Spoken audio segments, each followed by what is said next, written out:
وعلى أشرف الأنبياء والمرسلين وخاتم النبيين أبي القاسم محمد لا صل على محمد وعلى أهل بيت الطيبين الطاهرين المظلومين المعصومين ولعن الله ولا أعدائهم أجمعين. أما بعد، قال إمام المهدي أجل الله تعالى فرجه الشريف: إن لي في ابنة رسول الله أسوة حسنة. صلوات پڑھے محمد و آل محمد پر.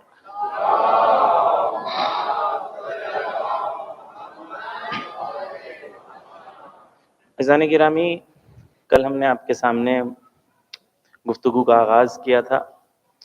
کل کی مجلس کے جو اہم پوائنٹس ہیں اس کا ایک بار خلاصتاً آپ کے سامنے چیزیں پیش کر دیتا ہوں، پھر آج کی گفتگو اسی سے ربط دے کے آگے بڑھائیں گے انشاءاللہ. کل آپ کے سامنے شروعات میں حضرت زہرا سلام اللہ علیہا کی عظمت کے سلسلے میں ذکر ہوا تھا کہ خود وقت کے امام کہتے ہیں کہ یہ ہمارے لیے حجت ہیں، یہ ہمارے لیے اسوہ حسنہ ہیں، رول ماڈل ہیں. اس کے بعد یہ ذکر ہوا تھا کہ ایران میں شہداء کی زندگی میں، شہید قاسم سلیمانی کی زندگی میں، یہ جو بھی عظیم شخصیت ہیں ان کی زندگی میں حضرت زہرا کا عشق اور ان سے لگاؤ، ان سے محبت کتنا بڑا کردار ادا کرتا تھا. پھر اس کے بعد ہم نے گفتگو کی کہ جو دین حضرت زہرا لے کے آئی تھی، جس دین کے لیے قربانی دی تھی حضرت زہرا سلام اللہ علیہا نے، وہ دین کے اندر ہم لوگ بہت بار اس کا ایک جز، ایک حصہ لے لیتے ہیں، باقی دین ہم لوگ چھوڑ دیتے ہیں. اور جب تک ہم کامل دین نہیں لیں گے، جب تک دو مثالیں آپ کے سامنے پیش کی تھیں. ایک ڈاکٹر کی نسخے کی، دوا کی مثال پیش کی تھی کہ اس نے 4 گولیاں دی ہیں، آپ نے ڈیسائیڈ کیا 2 کھانا ہے 2 نہیں کھانا ہے، تو رزلٹ کیا ہوگا؟ ہو سکتا ہے الٹا ری ایکشن ہو جائے دوا کا. تو جب ہم آدھا دین لیتے ہیں تو وہ دین اثر نہیں کرتا. کیوں اثر نہیں کرتا؟ کیونکہ کامل نہیں ہے. اسی طریقے سے ہم نے ایک اور مثال لی تھی ہاتھی کی، کہ جس نے جو حصے کو پکڑ لیا ہے اسے لگ رہا ہے بس یہی کامل دین ہے، اور جس کے رزلٹ میں ہم یہ دیکھتے ہیں کہ وہ دین ہونے کا اثر ہمارے سماج میں ہمیں نہیں دکھتا، کیونکہ دین کے کچھ حصوں کو ہم نے لے لیا ہے اور ہم سمجھ رہے ہیں یہی کامل دین ہے. اس کے بعد ہم نے گفتگو کی تھی کہ دین کے سامنے دین ایک مکتب، ایک آئیڈیالوجی ہے. تو اس آئیڈیالوجی کے سامنے دنیا نے کون سی آئیڈیالوجی پیش کی ہے؟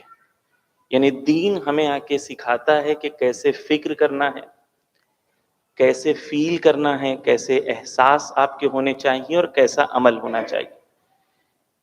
ایک مکتب، ایک آئیڈیالوجی ہے دین. تو دین کے سامنے کون کون سی آئیڈیالوجیز ہیں؟ اس کے سامنے مختصراً بیان ہوا تھا کیپٹلزم کا نظام ہے، جہاں پر انسان کا مقصد زندگی کا یہ ہے کہ میں جتنا زیادہ سرمایہ حاصل کر لوں میری زندگی وہی کامیاب ہے. اس کے سامنے ہم نے کہا کہ 2 نظریے ہیں زندگی جینے کے، ایک ایکومولیشن اور ایک کنٹریبیوشن.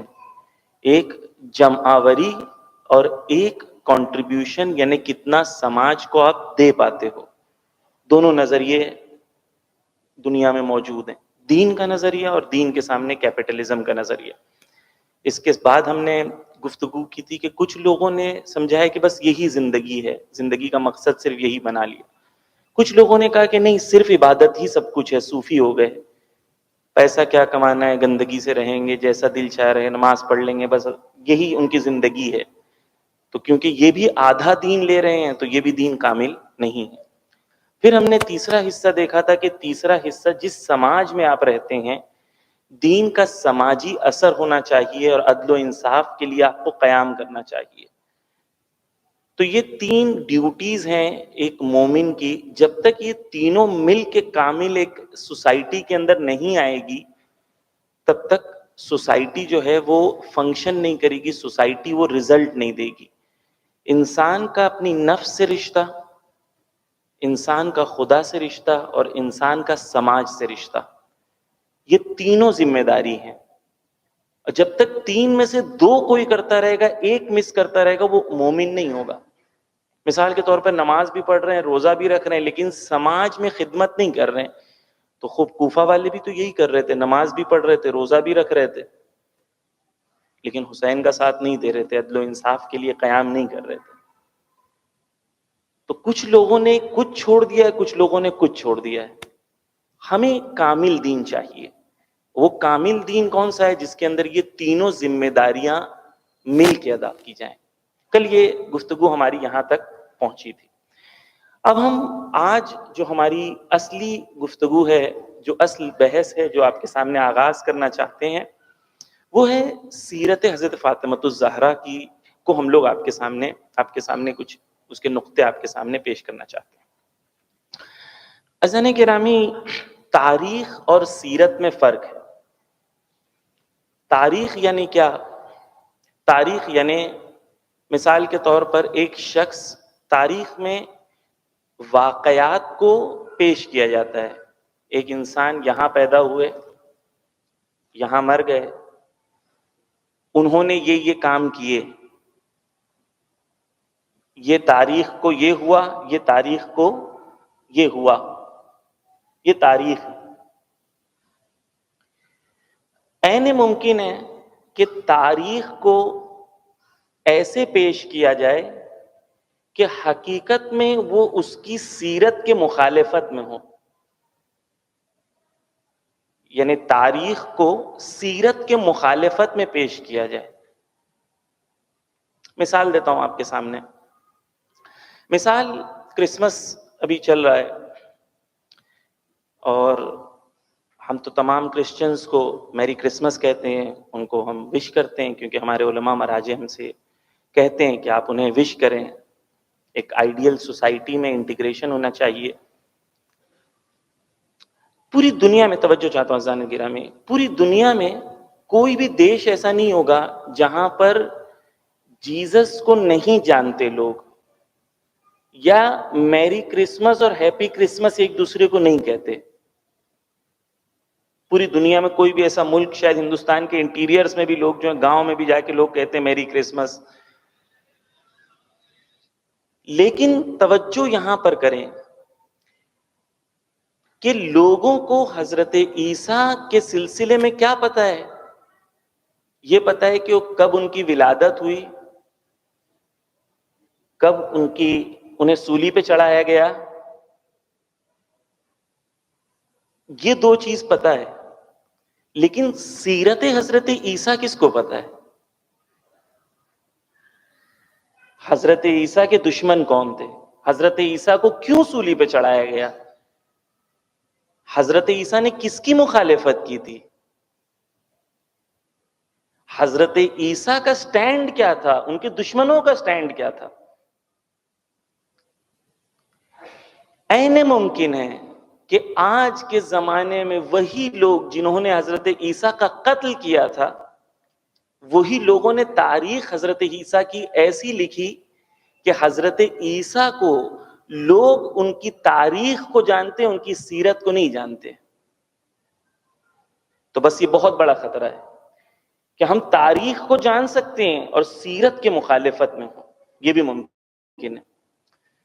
ہندوستان کی ایک اور مثال لے لیں کہ ہندوستان میں ڈاکٹر امبیڈکر صاحب ہیں. ہندوستان میں جتنی پارٹیز ہیں، تمام پارٹیز جو ہیں ڈاکٹر امبیڈکر کو کیا مانتی ہیں؟ کوئی ایسی پارٹی ہے جو ڈاکٹر امبیڈکر کو اپنا لیڈر نہیں مانتی ہو؟ ساری پارٹیز ڈاکٹر امبیڈکر کا فوٹو لگاتی ہیں. آپ ایک عام ہندوستانی سے پوچھیں گے کہ ڈاکٹر امبیڈکر کے بارے میں کچھ کہو، تو وہ کیا کہے گا؟ ڈاکٹر امبیڈکر نے ہندوستان کا کانسٹیٹیوشن لکھا تھا. تو ان کی سیرت کے بارے میں لوگوں کو کتنا پتا ہے؟ صرف اتنا پتا ہے کہ انہوں نے کانسٹیٹیوشن لکھا تھا. یعنی کیا؟ یعنی یہ کہ تاریخ ہمیں پتا ہے، سیرت ہمیں نہیں پتا. اچھا، جو پولیٹیشنز پیچھے ڈاکٹر امبیڈکر کا فوٹو لگا کے بات کرتے ہیں، ان سے کہیں آپ 15 منٹ ڈاکٹر امبیڈکر کی زندگی کے بارے میں انہوں نے جو کہا ہے اس کے سلسلے میں کہہ دیں. نہیں کہہ سکتے. کیوں؟ کیونکہ انہیں تاریخ پتا ہے، سیرت نہیں پتا. اس کے برخلاف ایک مثال دوں، پھر میں آؤں گا سیرت کی بحث ہماری تاریخ سے کرنے کے لیے، تاکہ مثالوں سے ہم لوگوں کا ذہن قریب ہو سکے۔ مہاتما گاندھی کے سلسلے میں آپ پوری دنیا میں کہیں بھی چلے جائیں، لوگوں کو یہ نہیں پتا ہے کہ مہاتما گاندھی کے والد کون تھے، مہاتما گاندھی کی والدہ کون تھی، کون سے دن ان کی ولادت ہوئی تھی، لوگوں کو یہ نہیں پتا ہے۔ مہاتما گاندھی کے سلسلے میں کس طریقے سے پیش کیا گیا؟ اس طریقے سے پیش کیا گیا کہ یہ ستیہ گرہ والے تھے، نان وائلنس والے تھے۔ ہندوستان کے انقلاب میں، ہندوستان کی آزادی میں ایک بڑا کردار ادا کیا۔ یہاں پر ہم یہ دیکھتے ہیں کہ اگر تاریخ کو سیرت کے ساتھ ربط دیا جائے تو اگر انسان کو یہ بھی نہ معلوم ہو کہ کب ولادت ہوئی ہے، کب ڈیتھ ہوئی ہے، ان کے والد کون تھے، ان کی والدہ کون تھی، لیکن اگر لوگوں کو ان کی آئیڈیالوجی پتا ہو تو آپ نے صحیح طریقے سے تاریخ اور سیرت کو بیان کیا ہے۔ بس ہم پلٹ کے آتے ہیں ہماری تاریخ اور سیرت کے سلسلے میں۔ یہاں پر جو میں نے آپ کے سامنے بات پیش کی ہے کہ تاریخ کچھ اور ہے، سیرت کچھ اور ہے۔ تو اگر کوئی ممبر سے آ کے آپ کے سامنے بیان کر رہا ہے حضرت زہرا ان کی ولادت یہ تاریخ کو ہوئی، شہادت یہ تاریخ کو ہوئی، ان کے خاندان میں یہ ہے، اور واقعات کو پیش کر رہے ہیں، تو یہ تاریخ ہے، سیرت نہیں ہے۔ خوب آپ پوچھیں گے مولانا سیرت کسے کہتے ہیں؟ آپ مجھے بتائیں سیرت کسے کہتے ہیں؟ تو عربی لفظ سیرت وہ آپ کے سامنے میں پیش کرتا ہوں۔ عربی ورڈ لفظ سیر یعنی چلنا، رفتار، پھر کہتے ہیں اسی سے سیرت ہے۔ سیرت کہتے ہیں چلنے کے طریقے کو، کس طریقے سے کوئی چلتا ہے اسے کہتے ہیں سیرت، کس طریقے سے کوئی، بس اسے کہتے ہیں سیرت، اسے کہتے ہیں کہ جب ہم تاریخ کے واقعات کو دیکھیں اور تاریخ عمل اپنایا، ان کی زندگی سے ہم کون سے فنڈامنٹلز اور اصول کو حاصل کر سکتے ہیں تاکہ ان اصولوں کی بنیاد پر ہم اپنی زندگی اور اپنی سماج کو اسی بنیاد پر ہم گامزن کر سکیں۔ یعنی نبی مختلف حالات میں کس طریقے سے اس حالات کے مطابق ان کا عمل ہوتا۔ یہاں تک ہم نے کیا کیا؟ ہم نے یہ کیا کہ سیرت کسے کہتے ہیں؟ سیرت یعنی ان اصول کو پہچاننا، سیرت یعنی وہ راہ و روش کو پہچاننا جسے اہل بیت نے اپنایا، یعنی تاریخ کو دیکھ کے اس کی انالیسس کرنے کی صلاحیت کو پیدا کرنا اور اس سے اصول کو نکالنا جس اصول کی بنیاد پر ہمیں اپنی زندگی کو بسر کرنا۔ اسے ہم کیا کہیں؟ سیرت کہیں گے، اور ہمیں تاریخ نہیں سیرت کو اپنانا ہے۔ ایک صلوات کا سہارا دے محمد و آل محمد پر۔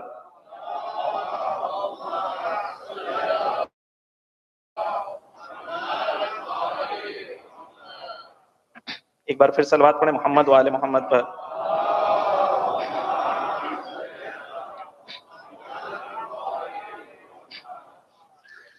عزیزان گرامی، ہم لوگ جس ملک میں رہتے ہیں، سیرت کی گفتگو کے اہم پوائنٹس آپ کے سامنے پیش کر رہا ہوں، وہاں پر ہمیں لگتا ہے کہ ہمارا مقابلہ جو ہے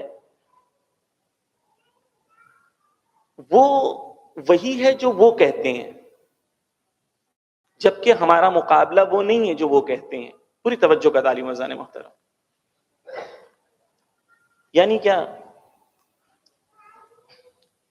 دو روش ہے عزیزان محترم۔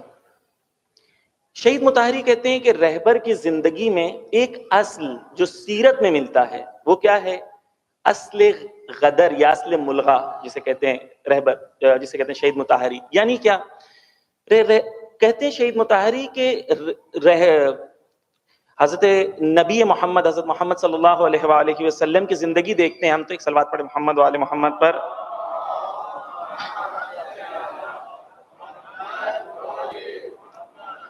تو ہم یہ دیکھتے ہیں کہ ان کی زندگی میں ایک اصل، ایک اصول ہمیں ملتا ہے. وہ کیا ہے؟ وہ یہ اصول ہے کہ دھوکہ نہیں دیا جا سکتا. دھوکہ دے کے آپ کوئی چیز حاصل نہیں کر سکتے. خود اہل بیت کی سیرت میں بھی ایک اصل ہے کہ دھوکہ دھڑی الاؤڈ نہیں ہے. مولا کائنات مالک اشتر کو خط لکھتے ہیں، کہتے ہیں کہ اپنے وعدے پہ وفا کرنا. چاہے تم دشمن حربی سے، جو دشمن تم سے جنگ کر رہا ہے، اس سے بھی تم نے وعدہ کیا تو اس پہ عمل کرنا، جب تک وہ خود اپنے وعدے کو نہ توڑ دے. دھوکہ دے کے حاصل نہیں کر سکتے کوئی چیز. یہ ایک اصل، ایک اصول ہے. دھوکہ نہیں دے سکتے. اس کے سامنے ایک نظر ہے جسے ہم کہتے ہیں چانکیہ نظر. ہماری جنگ آئیڈیالوجی کی. اذان محترم توجہ کریں، کون الیکشن یہ بار جیتتا ہے اور اگلی بار جیتتا ہے اور اگلی بار جیتتا ہے، اس سے ہمیں فرق نہیں پڑتا. ہمیں فرق اس بات سے پڑتا ہے کہ سماج میں کون سی ویلیوز حاکم ہیں. کیونکہ حقیقی ویلیوز حاکم ہوگی تو حقیقی لیڈر کو چننے کی صلاحیت ان میں خود ہی پیدا ہو جائے گی. ہمارے یہاں ویلیوز جو ہیں وہ حاکم نہیں ہیں. مثال کے طور پر ہمارے ملک میں وہ کہتے ہیں کہ سام دام دنڈ بھید. کہتے ہیں کہ کوئی چیز کو حاصل کر، آپ کو کیا کرنا ہے؟ آپ کو پہلے سام یعنی ایڈوائس دینی ہے، پھر دام، اگر ایڈوائس سے مان جائے تو ٹھیک ہے، نہیں تو خرید لو اسے. پھر اگر خریدنے میں بھی نہیں خریدا جائے تو اسے سزا دی جائے، اسے مارنے کی دھمکی دی جائے، اسے مارا جائے. اگر اس سے بھی نہ مانا جائے تو کوئی اس کا راز معلوم کر لو، راز کے ذریعے سے اسے اپنا غلام بنا لو.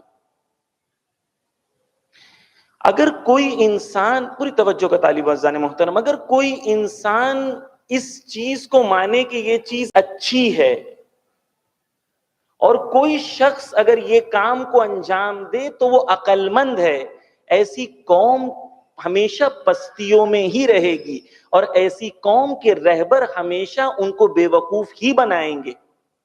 کیوں؟ کیونکہ انہوں نے خود مانا ہے، انہوں نے خود مانا ہے کہ ایک سماج میں چانکیہ وہ ہے جو یہ سب چیزیں کر کے حاکم بن جائے، تو وہ آپ کے ساتھ بھی تو وہی کرے گا. دو نظریے ہو گئے.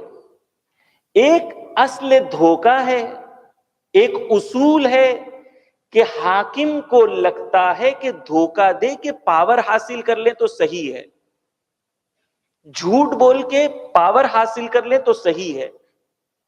اور عوام کو بھی یہ لگتا ہے ٹھیک ہے، جھوٹ بولا تو بولا، کیا ہو گیا، دھوکہ دیا تو دیا، کیا ہو گیا. نبی نے آ کے اس ویلیو کو چینج کیا. ایک بار نبی کے زمانے میں ان کے بیٹے کی وفات ہوتی ہے، اور جیسے ہی وفات ہوتی ہے بادل گرجنے لگتے ہیں. جب بادل گرجتے ہیں تو لوگوں کو لگتا ہے کہ نبی کے بیٹے کے وفات کی وجہ سے خدا نے یہ کام کو انجام دیا ہے.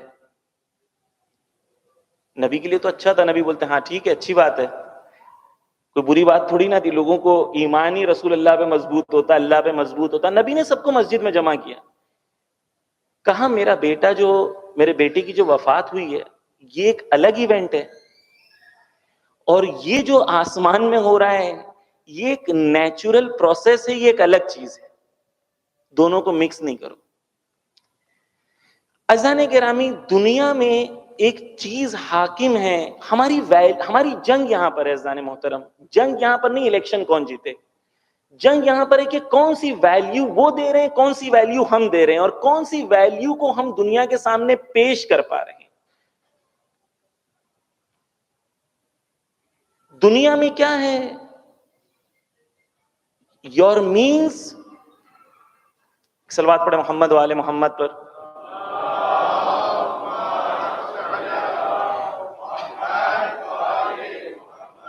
اردو ترجمہ اس کا یہ ہوگا کہ آپ کا راستہ جو ہے اگر غلط بھی ہے، آپ کا ہدف ٹھیک ہے تو آپ ٹھیک ہیں، آپ کا ہدف اچھا ہے نا، نیک ہدف ہے، اس کے لیے آپ غلط راستے سے بھی چلیں گے تو مشکل نہیں ہے۔ ہندوستان میں جو لوگ ووٹ دیتے ہیں وہ یہ جانتے ہیں کہ جس کو ہم چوز کر رہے ہیں وہ دوسروں کو دھوکہ دے رہے ہیں، لیکن وہ اس قانون پر عمل کر کے ووٹ دے رہے ہیں کہ ہمارا قانون فکر کا یہ ہے کہ اگر کوئی نیک ہدف ہو ان کے لیے وہ نیک ہدف ہے، اس کے لیے اگر آپ دھوکہ بھی دیں گے تو بھی جائز ہے۔ یہ اصل، یہ اصول ان کی زندگی میں ملتا ہے۔ نبی کی سیرت میں ہم کیا دیکھتے ہیں، مولا کائنات کی سیرت میں ہم کیا دیکھتے ہیں، سیدہ کی سیرت میں ہم کیا دیکھتے ہیں؟ مولا کائنات کے پاس معاویہ آتا ہے، کہتا ہے ٹھیک ہے جنگ کے لیے میں ساتھی دینے کو تیار ہوں، آ جائیں۔ مولا علی علیہ السلام معاویہ کی ہیلپ لے لیتے، پھر حکومت بن جاتی، پھر معاویہ کو بولتے چل باہر نکل۔ لوگ تو کہتے عقل مند ہیں، مولا کائنات خود کہتے ہیں نہج البلاغہ میں، اگر ہم کوئی ایسا کام کرتے، توجہ کریں اذان محترم، اگر ہم کوئی ایسا کام کرتے تو کیا ہوتا؟ کوئی اگر ہم ایسا کام کرتے تو ہمارا ہدف یہ تھا کہ انسان کی ہدایت کریں، بشریت کی ہدایت کریں، یہ پاور اور یہ حکومت حاصل کر کے ہم لوگوں کو گمراہ کر رہے ہوتے، ہدایت نہیں دے رہے ہوتے۔ تو سیرت ہمیں سمجھنی ہے، نبی کی سیرت اور نبی کے سامنے جو لوگ ہیں ان کی سیرت۔ اور دنیا میں جنگ جو ہے وہ سیرت کی جنگ ہے، تاریخ کی جنگ نہیں ہے۔ کیوں؟ عزیزان گرامی، ڈاکٹر امبیڈکر کی میں نے ایک مثال دیا، ڈاکٹر امبیڈکر کے سلسلے میں تاریخ کو کس طریقے سے ٹویسٹ کیا جاتا ہے آپ دیکھیں۔ یہ کب ہوتا ہے؟ جب سیرت کی طرف لوگوں کی توجہ نہیں ہوتی ہے، اور ہم نبی کے سلسلے میں اور اہل بیت کے سلسلے میں یہ ہونے نہیں دیں گے کہ لوگ تاریخ بیان کر کے فساد کریں لیکن سیرت پر عمل نہ کریں۔ ہم صرف تاریخ نہیں، سیرت کو بیان کریں گے۔ ڈاکٹر امبیڈکر نے 1936 میں انہیں کانفرنس میں دعوت دی گئی تھی۔ توجہ کریں، میں سیرت پہ گفتگو کر رہا ہوں، جو کل ہم نے گفتگو کی تھی کہ ہماری ذمہ داری ہے تمام انسانوں تک پہنچنا۔ ڈاکٹر امبیڈکر کو 1936 میں کانفرنس میں دعوت دی گئی تھی اور کہا گیا تھا کہ آپ ایک سپیچ پڑھیں، سپیچ دیں۔ ڈاکٹر امبیڈکر نے اپنی پوری سپیچ لکھ کے وہاں بھیج دی، کہا کہ میں آنے والا ہوں، یہ سپیچ اگر ہو سکے تو پرنٹ کر کے آپ بٹوا دینا، یہ سپیچ پرنٹ کر کے آپ بٹوا دینا۔ جب ان تک وہ سپیچ پہنچی تو ان لوگوں نے کہا کہ وہاں سے جو آرگنائزرز تھے، یہ نہیں کہا کہ غلط لکھا ہے آپ نے، یہ لکھا ہے اس میں کچھ ایسی باتیں ہیں جو ہمارے لیے انبیریبل ہیں، برداشت کے لائق نہیں ہیں۔ اور ڈاکٹر امبیڈکر کو وہ سپیچ نہیں دینے دیا گیا۔ ڈاکٹر امبیڈکر نے کہا میں اس سپیچ کا فل سٹاپ اور کوما بھی نہیں بدلوں گا۔ انہوں نے سپیچ نہیں دی، ان کو کینسل کر دی گئی سپیچ۔ وہ سپیچ جو ہے ابھی ایک بک کے فارم میں اویلیبل ہے۔ بک کا نام ہے دا اینہیلیشن آف دا کاسٹ سسٹم، یعنی ذات پات کے نظام کی نابودی۔ تو ڈاکٹر امبیڈکر کی آئیڈیالوجی کیا تھی؟ ڈاکٹر امبیڈکر کی آئیڈیالوجی یہ تھی کہ ہندوستان ترقی کر ہی نہیں سکتا جب تک ہندوستان میں یہ ذات پات کا نظام حاکم ہو، اور ہمیں جزئی طور پر نہیں ڈسکس کرنا ہے۔ وہ کہتے ہیں اصل ذات پات کا نظام ہی خراب ہے، اور جب تک یہ ذات پات کا نظام رہے گا تب تک نچلا طبقہ ہمیشہ کچلا جائے گا۔ یہ ڈاکٹر امبیڈکر کی نظر تھی۔ مہاتما گاندھی نے 1937 میں اس بک کا یا اس لیٹر کا جواب دیا۔ اگر ڈاکٹر امبیڈکر نے اس جواب کا پھر سے جواب دیا، تو دو نظریے، دو آئیڈیالوجی موجود تھی، دو سیرتیں موجود تھیں۔ تاریخ نے آج یہ کیا ہے کہ جس نظام کے، جس تو دو نظریے ہو گئے. ایک نظریہ یہ ہے کہ دھوکہ دینا ہے. تو اصل جنگ نظریات کی ہوتی ہے، اور ہمیں اس ٹریپ میں نہیں آنا چاہیے کہ الیکشن کون جیتے گا، الیکشن کون ہارے گا. ٹھیک ہے، وہ کچھ حد تک ہمارے لیے امپورٹنٹ ہے، لیکن بہت کم حد تک، کیونکہ ہمارے پاس کوئی آلٹرنیٹو ایسا نہیں ہے کہ یہ آ جائیں گے تو یہ معاشرے بہت اچھے ہیں، یہ کوئی عدل و انصاف کے لیے لڑنے والے ہیں. جنگ آئیڈیالوجی کی عزیزان محترم، کیونکہ بات آ گئی تو اس چیز کو بھی بیان کر دوں. ایک صلوات کا سہارا دے محمد و آل محمد پر.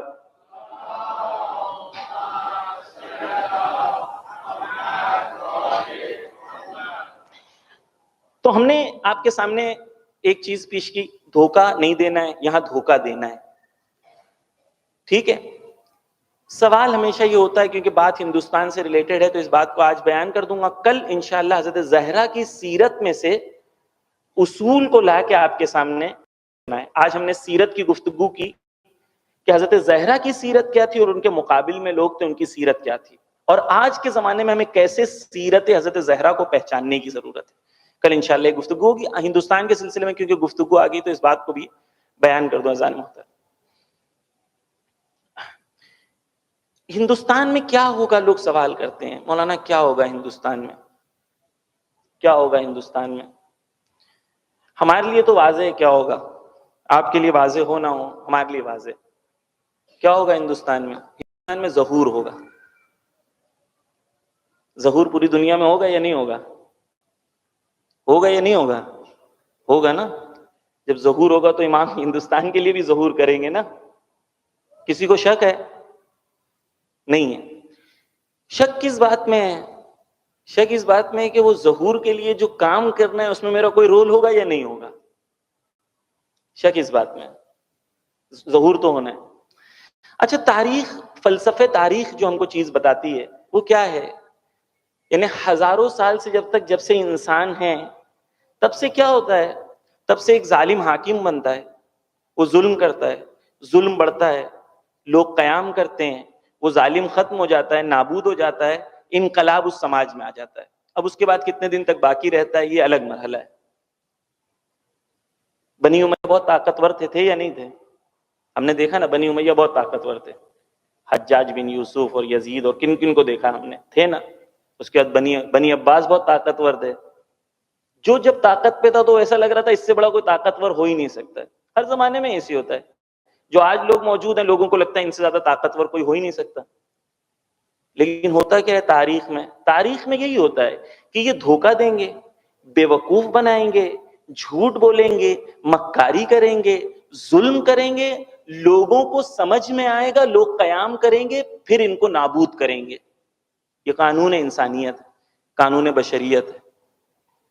یہاں پر جو چیز مسنگ ہے وہ یہ ہے کہ ہماری بیداری مسنگ ہے.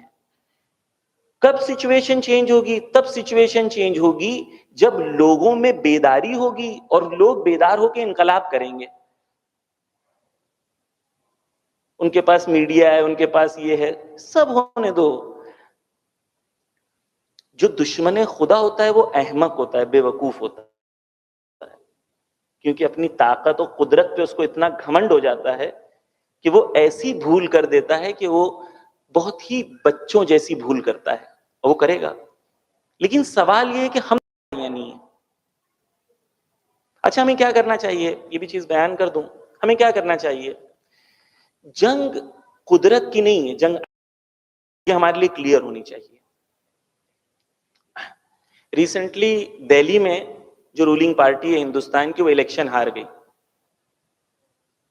تو جو پارٹی کے ہیڈ تھے وہ ایک انٹرویو میں بولتے ہیں، پوری توجہ کا طالب اذان محترم، وہ یہ کہتے ہیں کہ ہم نے الیکشن جو ہار گئے، ہم الیکشن ہار گئے لیکن ہماری آئیڈیالوجی جیت گئی. کیوں؟ کیونکہ سامنے والی پارٹی تھی جو جیتی ہے، اس نے تمام راہ و روش ہماری اپنائی تھی. ویسٹ بنگال میں الیکشن ہار گئے لیکن آئیڈیالوجی مضبوط ہوئی. کیوں؟ کیونکہ سامنے والی پارٹی نے جو راہ و روش اپنائی تھی وہ ان کی آئیڈیالوجی تھی.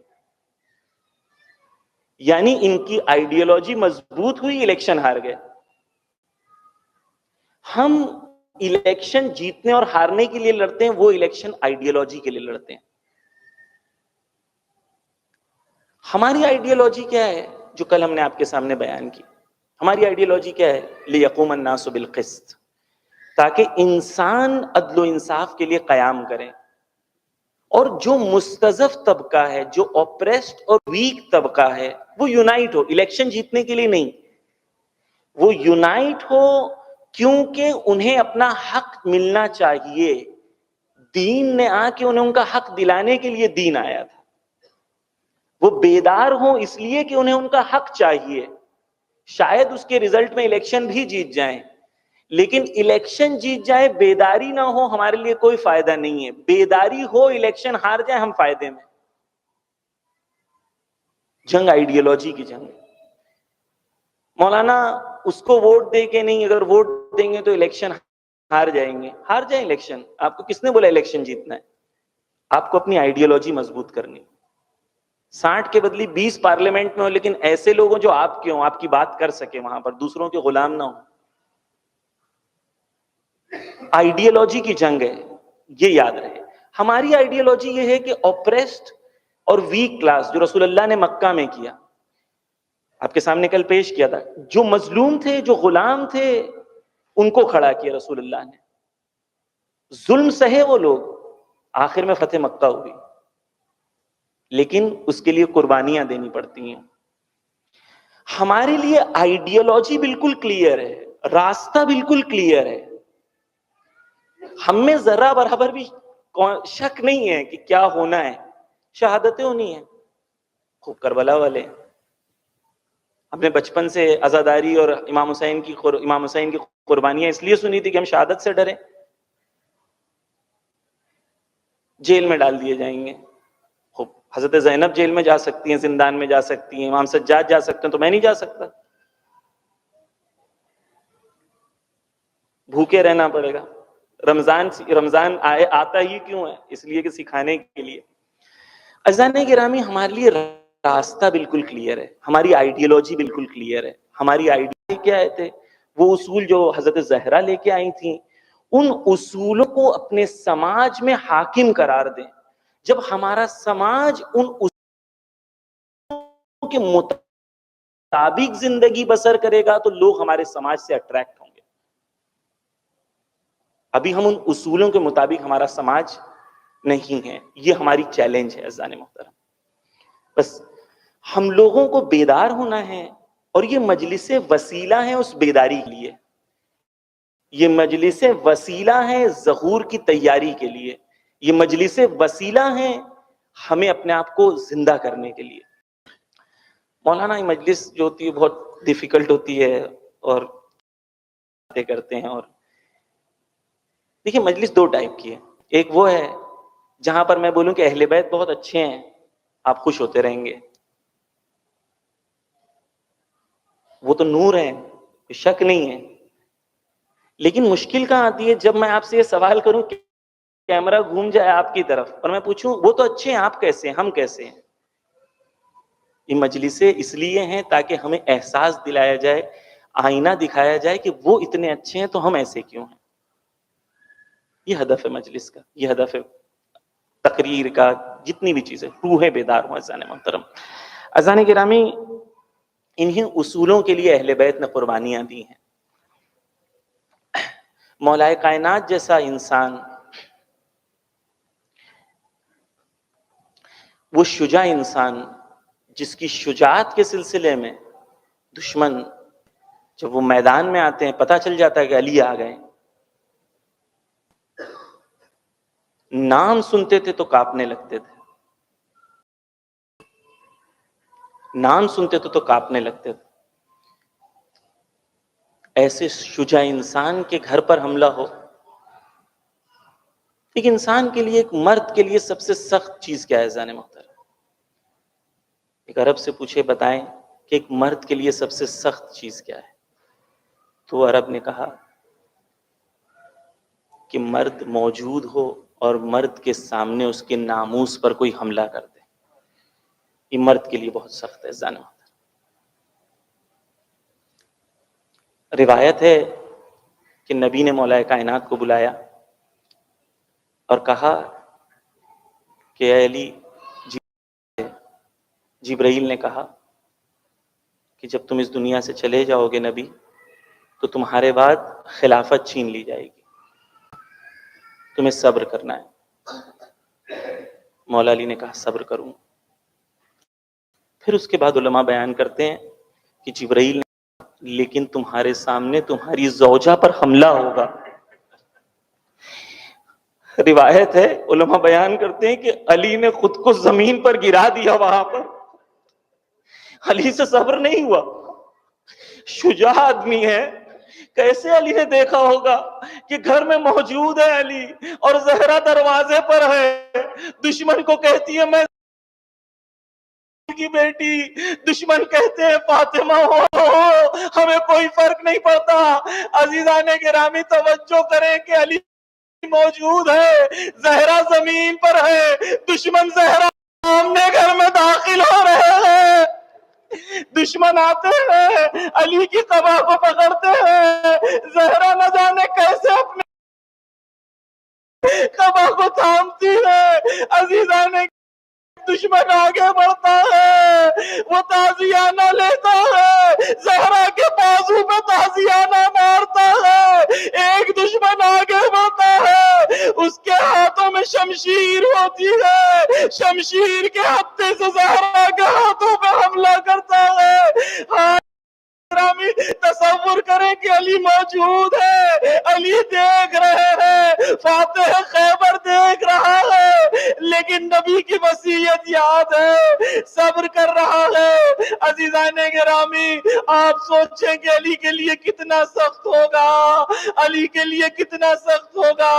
علماء بیان کرتے ہیں کہ امام حسین پر بہت ظلم ہوئے، بہت ظلم ہوئے، لیکن جب آخری لمحہ امام حسین کا آتا ہے، امام حسین نشیب میں ہے، زمین پر ہے، دشمن کو پتہ نہیں کہ حسین زندہ ہے یا حسین دنیا سے چلے گئے۔ ایسی حالت میں شمر کہتا ہے آؤ خیموں پہ حملہ کر دو، اگر حسین زندہ ہے تو حرکت ضرور کرے گا۔ روایتوں میں ہے کہ امام حسین ایڑیوں اور گھٹنوں کے بل آگے بڑھتے ہیں، کہتے ہیں اگر تمہارے پاس دین نہیں ہے تو کم سے کم آزاد انسان تو رہو۔ ہاں عزیزان گرامی وہ پلٹ آتے ہیں، لیکن حسین کی زندگی میں مولا نے یہ چیز نہیں دیکھی کہ مولا زندہ ہے اور ان کے سامنے ان کے خاندان پر حملہ ہو۔ اسی لیے سید سجاد سے جب پوچھتے ہیں سب سے سخت منزل کون سی گزری تو یہی کہتے ہیں الشام الشام الشام۔ دو علی ایسے تھے جنہوں نے اپنے سامنے اپنے اہل حرم کو مار کھاتے ہوئے دیکھا، ایک زین العابدین تھے اور ایک مولا علی علیہ السلام تھے۔